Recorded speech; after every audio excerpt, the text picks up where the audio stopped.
Hello everyone, আসসালামু আলাইকুম। কি অবস্থা সবার? Welcome to authentic living with moms from Azmi.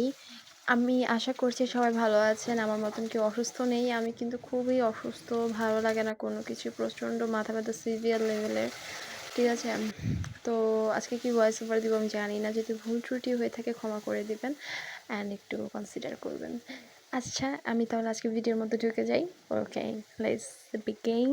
আমি হচ্ছে আজকে পুঁই শাক দিয়ে, আলু দিয়ে, চিংড়ি মাছ দিয়ে, ডাল দিয়ে খুব সুন্দর করে একটা তরকারি রান্না করবো। তা আজকে বললাম, বাট এই ভিডিওটা বহুদিন আগে, আই থিঙ্ক গত সপ্তাহের ভিডিও হবে এটা মেবি, অ্যান্ড আমি আপলোড করবো বলে আর করাই হচ্ছে না। ওই যে আমার কাছে ভয়েসটা দিতেও অনেক কষ্টের মনে হচ্ছে। আমি পানিটা ভালো করে আগে হচ্ছে ডালটা ধুয়ে রেখেছিলাম, দেন হচ্ছে পানি দিয়ে কিছুক্ষণ ভিজিয়ে রাখি, তারপর সেই পানিটা দিয়ে মুখটা খুব সুন্দরভাবে ক্লিন করি। আমার চালের পানির ক্ষেত্রেও কিন্তু সেমটাই করি, কারণ হচ্ছে এটা টোনার হিসেবে খুব ভালো আপনার ফেসের জন্য। আমি এটা ওয়েস্ট করি না কখনই, কিন্তু মেক শিওর কি এটা আগে ভালো মতন ধুয়ে দেন হচ্ছে ভিজিয়ে রাখতে হবে, নয়তো কিন্তু হিতের বিপরীত হবে।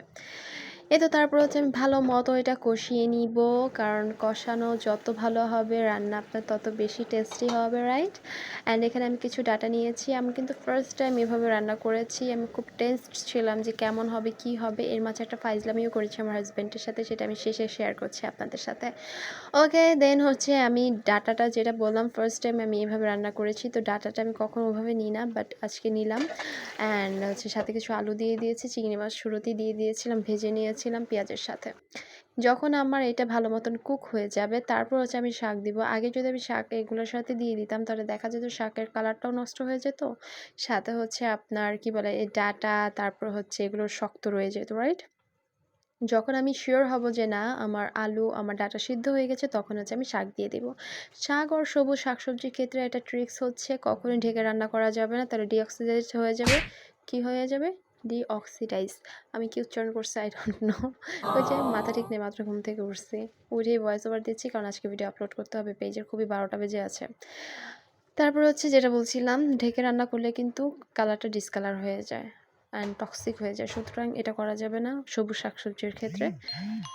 এই যে নোটিফিকেশন আসবে, আমি ভয়েস ওভার দিতে আসলে নোটিফিকেশন আসবেই।